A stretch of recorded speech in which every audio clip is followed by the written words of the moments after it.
Hey everybody, how you doing? Audio Jack here. Today I got a very pleasant little surprise. I was driving down the street in my court, and right as I was going around the corner, my neighbor was rolling what looked to be an old combo amp and a couple other things out to the corner with a free sign on them. And so of course I stopped immediately because amps are my thing. And to my surprise, it was. Let's see if I can't stop the video here. It was a 150 watt Silverstone from 1964 or 1965. The one with the 610 cabinet, and the head actually goes down into the cabinet.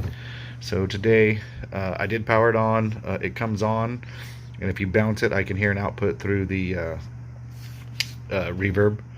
You can hear the actual reverb tank outputting to the speaker, so I know that the transformer is working. And actually, believe it or not, the head is in really good shape. I have the actual outer cabinet for it already taken off, and I had pulled the knobs off. But today I figured, why not go through it right away? Here is our channel 1 tone circuit, and then our channel 2 preamp tone circuit, and then we have, you can see right there, the tremolo circuit. Or sorry, this is a tremolo circuit, this is a reverb. Looks like it uses the old LED, or sorry, neon and LDR tremolo vibrato. I was looking these up, and apparently they're pretty sought after amps after seeing what they go for. So we are going to clean this one up, and I'm going to try and figure out why it isn't working.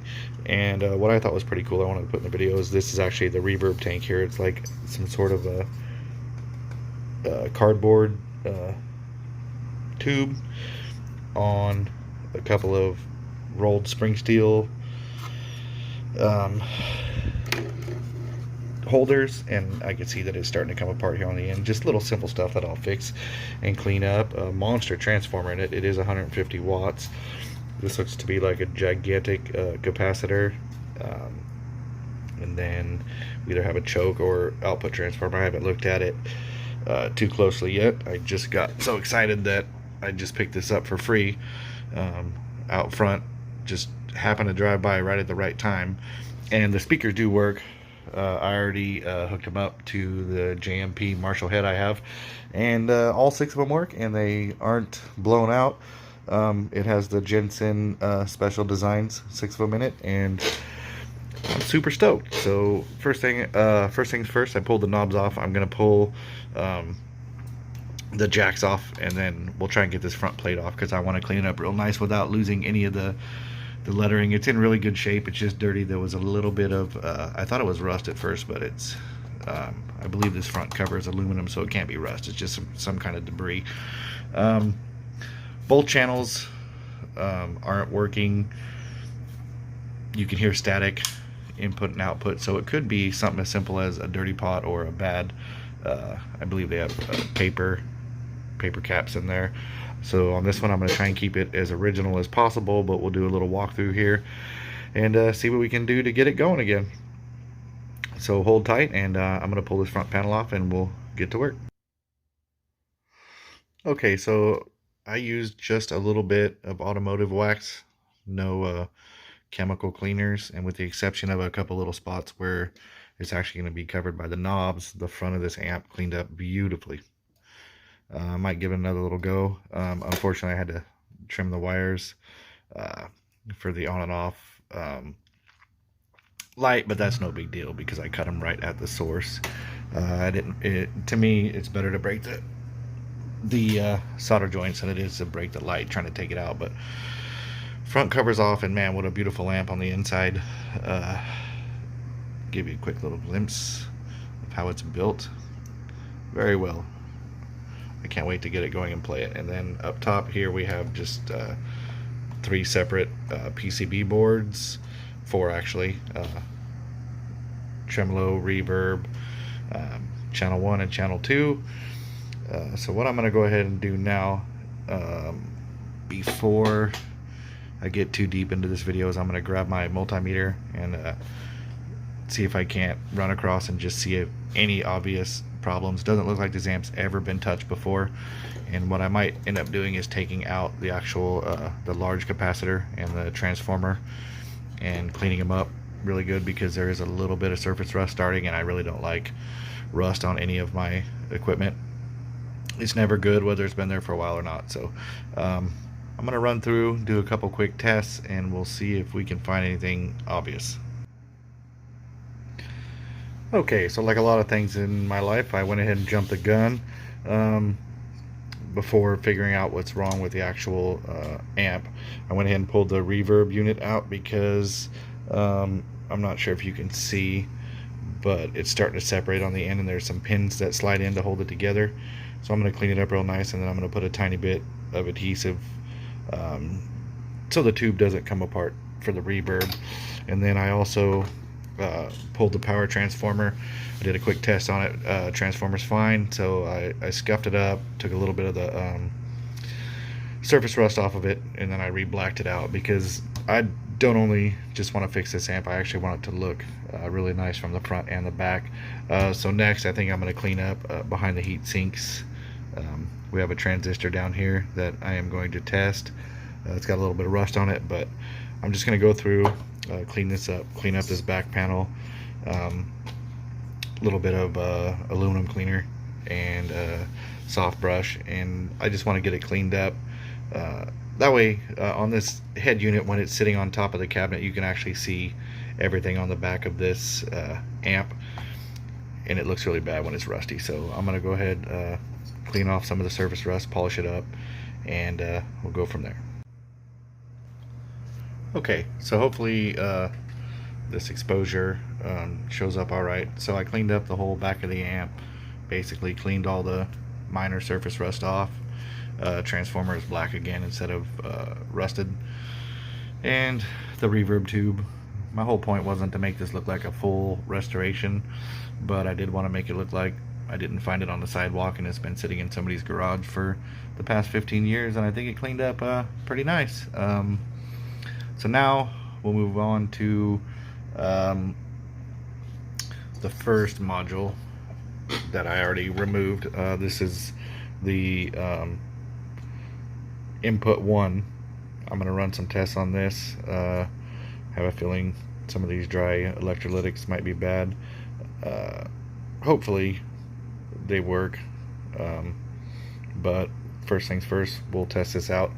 I know the power stage is actually working, because I can hear the reverb outputting, and I can actually hear the tremolo thumping when I turn it up. I'm just not getting any input, so I'm kind of hopeful that I don't have to change a bunch of the electrolytics, which isn't a big deal, but like I said, I'd like to keep it original. So I'm going to test this first board that I pulled off and see what I find.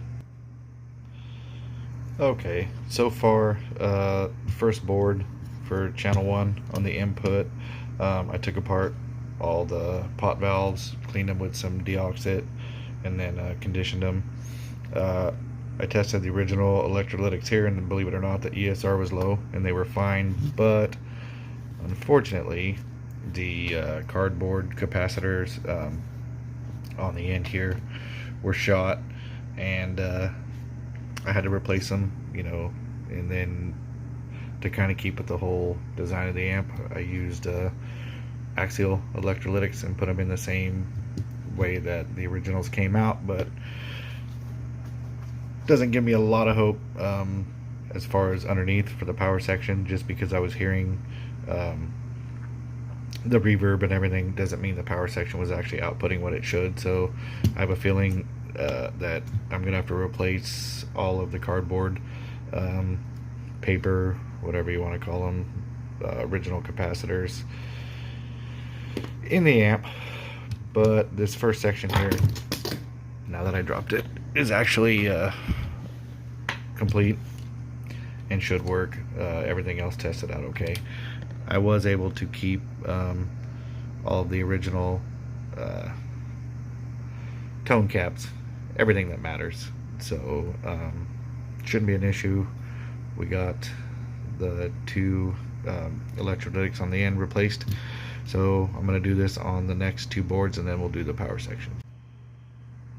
Alright, so I'm done with the forward section, and what you can see that I've done here is I replaced basically the only the cardboard paper electrolytics on the front panels of the amp. I used axials, kind of keeps with the whole, you can see the original ones. I tested the ESR on these and they were fine. And of course, all of your molded tone caps and all that stuff, you don't need to replace those. I'm pretty sure the tremolo circuit works. I'm not going to mess with that at all. It looks to be an LDR.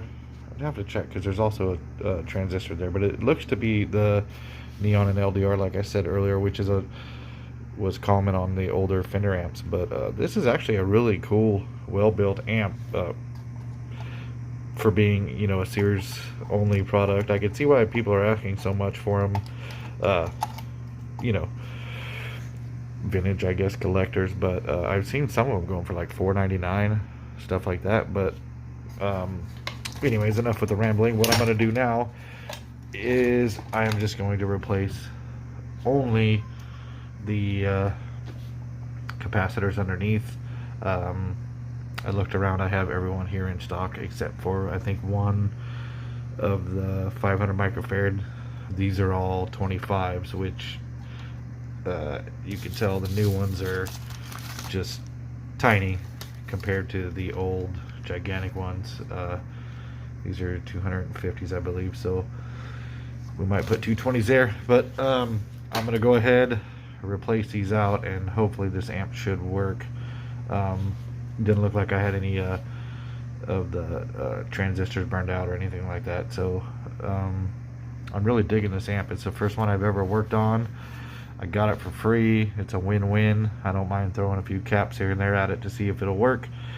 So bear with me. I'm going to pull these out one at a time and replace them, get the input transformer hooked back up, and hopefully get some sound out of it.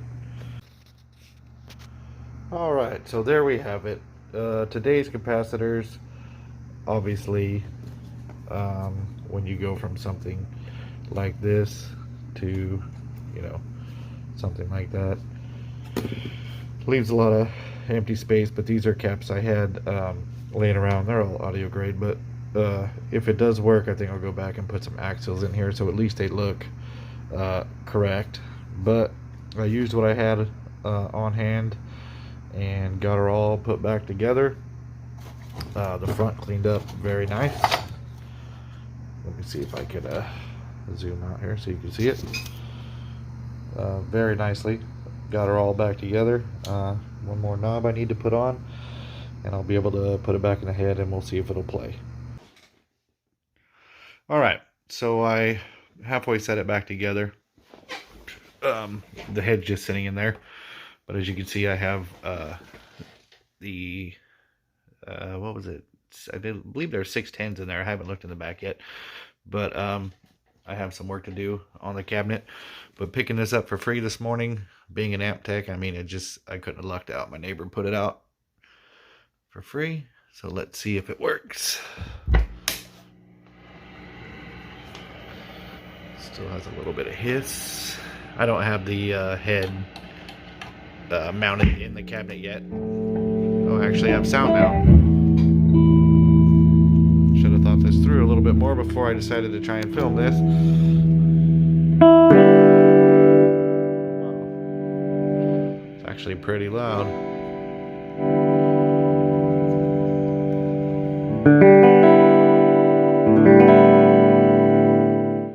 Channel 1 works. Let's try channel 2.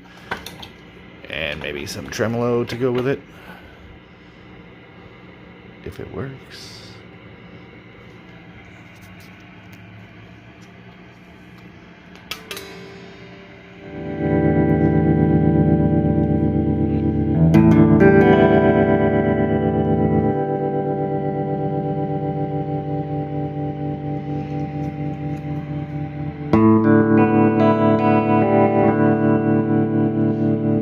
Surprisingly, it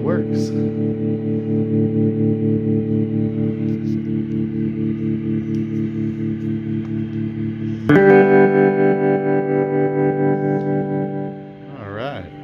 Well, I guess on that note, sorry about the shaky video here at the end. I wasn't sure if it was going to work or not. I know I had some sound out of it earlier, but nothing from the guitar, just tremolo. But yeah, I'm going to go ahead and order the right capacitors just so it looks a little bit better. But I want to actually sit down and play this here in a minute. It's unbelievably loud. I don't know if you can hear it on the video, but definitely a cool little piece to pick up for free. Anyways, thanks for watching. I know this video wasn't my best, but I have a bunch more coming. I have some work to do on my JMP 50 watt. A little bit of work to do on this Vox, and I did a couple of videos last week that I still have to edit on a high watt 30 and a few other amps that I've repaired. So thanks for watching, and I can't wait to really try this thing out.